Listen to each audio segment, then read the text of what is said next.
Quando Deus nos leva a uma situação sem saída, só tem uma coisa que Ele quer fazer: impossível.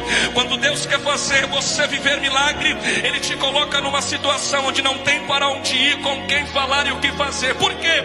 Porque Ele vai abrir os céus e vai dizer: eu ainda vou fazer milagre. Tem alguém que precisa de uma palavra de Deus para esta semana, para terminar o mês?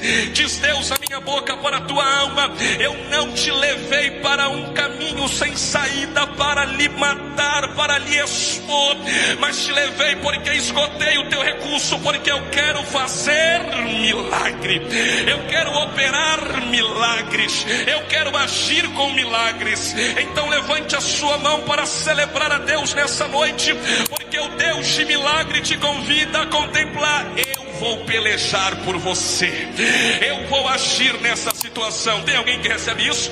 Eu vou agir ao teu favor e o nome do teu Deus será glorificado.